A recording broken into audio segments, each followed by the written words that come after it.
বন্ধুরা, আমি এখন দেখাচ্ছি ফিশ ফ্রাই কিভাবে বানাতে হয়। ফিশ ফ্রাইতে আমার ভেটকি মাছকে ফিলে করা আছে।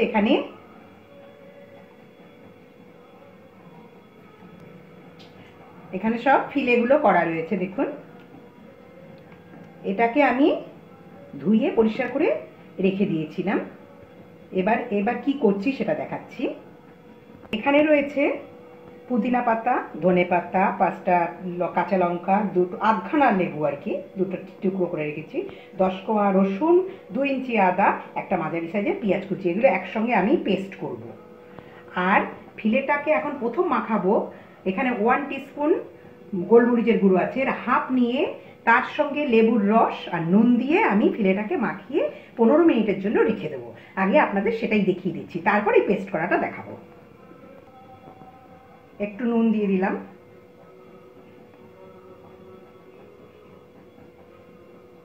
গোলমরিচের গুঁড়ো একটু দিয়ে দিলাম, বাদ বাকিটা আবার পরে লাগবে। এখানে লেবুর রসটা চিপে এটাকে মাখিয়ে 15 থেকে 20 মিনিট রেখে দিতে হবে। এগুলোকে মাখিয়ে নিতে হবে, এরকম আলগা আলগা করে একটা করে পিস নেড়ে চেড়ে মাখিয়ে নেওয়া, আর কিছু না। এটা করে 15 মিনিট আমি এমনিই রেখে দেব, 15 থেকে 20 মিনিট এমনিই থাকবে। এবার আমি এগুলো পেস্ট করব। রসুন দিচ্ছি, আদাটাকে কুচিয়ে রেখেছি, একটু তাড়াতাড়ি হয় তাহলে। তার সঙ্গে পেঁয়াজ। আমি একবারে হবে না, আমি দুবারে করব, কারণ কন্টেনার অনুযায়ী দিতে হবে। তো আমি বাদ বাকিটা আবার করে দেখাচ্ছি। এইটা প্রথম করব।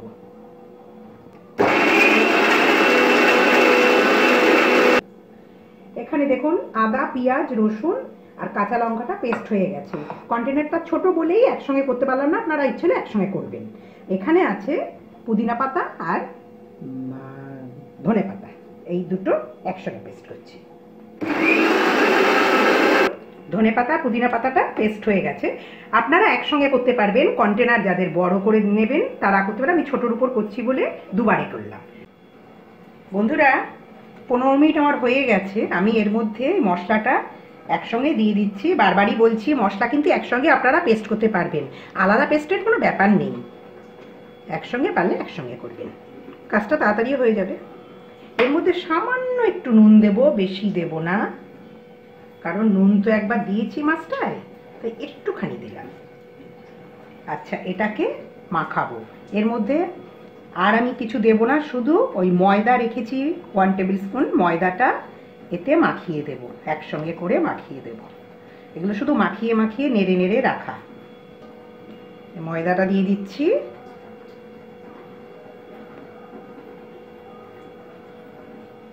ময়দাটা দিয়ে মাখানো আর মশলার সাথে মাখিয়ে এটাকে আধ ঘন্টা রেখে দিতে হবে ফ্রিজে। নর্মাল ফ্রিজে রেখে দেবেন, নর্মাল টেম্পারেচার যেটা ফ্রিজের, ডিপ ফ্রিজ না, তাহলে বরফ হয়ে যাবে কিন্তু।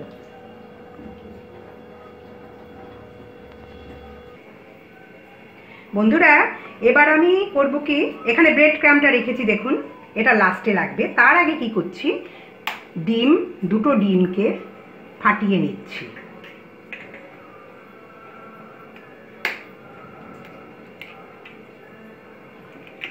এবার ডিমটাকে ফাটিয়ে এর মধ্যে একটু গোলমরিচ দেব, একটুখানি গোলমরিচের গুঁড়ো এখানে দিয়ে দিলাম। ওই যে 1 টিস্পুন নিয়েছিলাম তার খানিকটা এর মধ্যে দিয়ে দিলাম।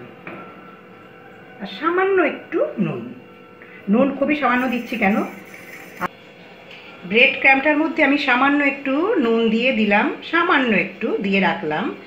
পরে যখন মেশাবো আমি বুলিয়ে দেব, মানে পুরো মিশিয়ে দেবো এটাকে। নুনটা একটু মাখিয়ে দিচ্ছি ব্রেড ক্রাম্বের সঙ্গে। ব্রেড ক্রাম্ব বেশি করে নেবেন, আমি এতটা নিয়েছি, আরও লাগলে আরও নেব। যত বেশি বড় জায়গা থাকলে একবারে বেশি ঢেলে নেবেন, আর না হলে বারবার ঢেলে নেবেন। যতটা লাগবে, ব্রেড ক্রাম্বটা মোটমাট বেশি লাগবে। হ্যাঁ বন্ধুরা, এবার দেখুন এই যে গায়ে মশলাগুলো মাখিয়ে রয়েছে, একটু মাখিয়ে নেবেন, আর একটু বেশি বেশি করে মাখিয়ে এবার আমি এই ডিমের গোলায় দেবো। কিন্তু যতটা ঝরে যায় যাবে, কিন্তু মাখিয়ে নেবেন।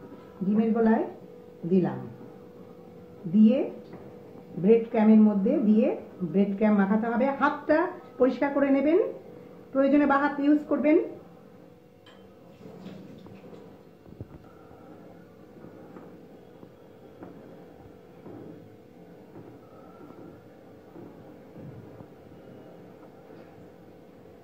প্রথম কোট হচ্ছে, দুটো কোট করবেনই। ব্রেড ক্যাম যত বেশি দিয়ে কোটটা করবেন, খেতে তত ভালো লাগবে।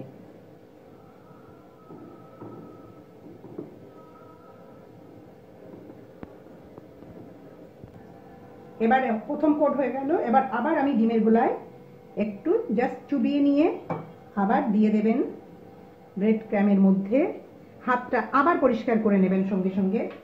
সবচেয়ে আপনাদের সুবিধা হবে হাত পরিষ্কার করে নিলে। হাত পরিষ্কারের অর্থ নিশ্চয়ই বুঝতে পারছেন। আপনার হাতে যে ব্রেড ক্যাম দেখুন ধুলোর মতো থাকছে, না হলে ডেলা ডেলা পাকিয়ে যাবে। এটাকে শেপটা আনতে একটু অসুবিধা হবে, এই আর কি, আর কিছু না। ভিজে হাতে আপনি করতেই পারেন, কিন্তু এই ব্রেড ক্যামগুলো এত ঝুরঝুরে থাকবে না।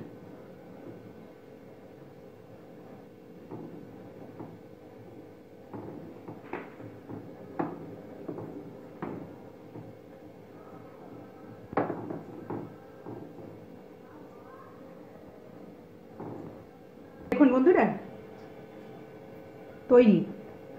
এবার এটাকে আপনি তুলে ফ্রিজের মধ্যে রেখে দিতে পারবেন।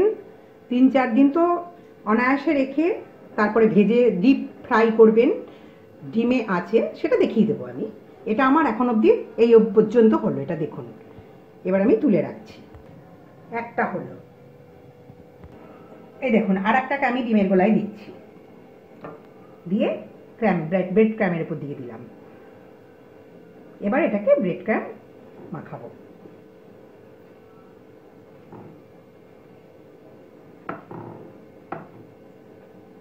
শেপটা কিন্তু সুন্দর নিজে থেকে অটোমেটিক হয়ে যায়। শেপ করার জন্য আপনাকে খুব একটা কসরত করতে হবে না। দেখুন আমি যেটা শেপ করলাম, আমি কিন্তু হাতেই করে দিলাম, কোনো কিছু আমার হাতে ছিল না।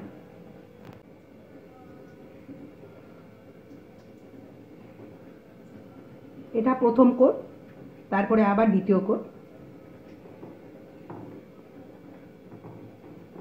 এই ব্রেড ক্যামের উপর রেখেই কিন্তু আমি শেপ তৈরি করে ফেলছি। আমাকে কিন্তু শেপ আলাদা জায়গায় রেখে করতে হচ্ছে না, এখানেই তৈরি হয়ে যাবে।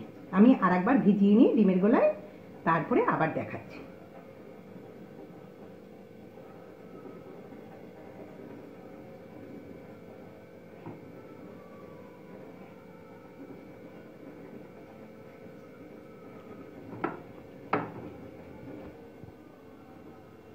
দেখুন বন্ধুরা, তৈরি আমার। এটাও আমি রেখে দিলাম। বাকিগুলো করে নিতে হবে, ডিমের গোলায় ডোবাতে হবে আর ব্রেড ক্র্যাম মাখাতে হবে, এই হলো কাজ। দেখুন আমার এগুলো রেডি হয়ে গেছে ব্রেড ক্র্যাম দিয়ে। এরপর আমি এটা রেখে দিচ্ছি, আমি সারা রাত ফ্রিজেই রেখে দেবো, তারপরের দিন ভাজবো।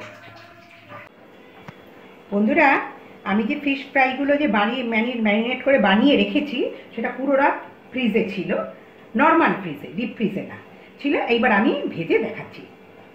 এটা গরম হয়ে গেছে, ফ্লেমটাকে নর্মাল করতে হবে। হাই ফ্লেমে ভাজলে মাছটা ভাজা হবে না, উপরের কোটিংটা যেটা কোট করা হয়েছে সেটা ভাজা হয়ে যাবে, পুড়ে যাবে। তাই আমি একটু নর্মাল করে দিলাম ফ্লেমটা। এবার একটা একটা করে ছাড়বো, তেলে ছেড়ে দিলাম। সাদা তেলে ভাজবেন, আমি সাদা তেলেই ভাজছি, একটু ডুবো তেলে। তেলটাকে বেশি করে দেবেন। একটু উল্টে দিলাম, আরো ভাজা হবে।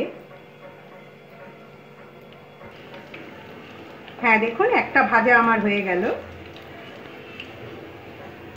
আমি এটাকে তুলে রাখছি। এরকম একটা একটা করে ভাজতে হবে। তুলে রেখে দিলাম। এবার আর একটা ছাড়লাম, এটা আবার ভাজা হবে। হ্যাঁ দেখুন ভাজা হয়ে গেছে, এবার তুলে নেব আমি। এটাকে আমি এবার তুলে নিচ্ছি। সবসময় মিডিয়াম ফ্লেমে ভাজতে হবে, বেশি হাই করলে পুড়ে যাবে। আমার এটা ভাজা হয়ে গেছে, আমি তুলে নিচ্ছি। হ্যাঁ বন্ধুরা, আমার ফিশ ফ্রাই তৈরি রেডি। এইভাবে তৈরি করবেন, করে মাস্টার্ড সস আর টমেটো সস দিয়েছি আমি। আপনারা ইচ্ছে হলে চিলি সসের সঙ্গে নিতে পারেন, দিয়ে খাবেন, ভীষণ ভালো লাগবে খেতে, খুব সুস্বাদু। আর আমার এই রান্নাটা ভিডিওটা যদি আপনাদের ভালো লাগে লাইক করবেন, শেয়ার আর চ্যানেলটাকে সাবস্ক্রাইব করবেন। Thank you.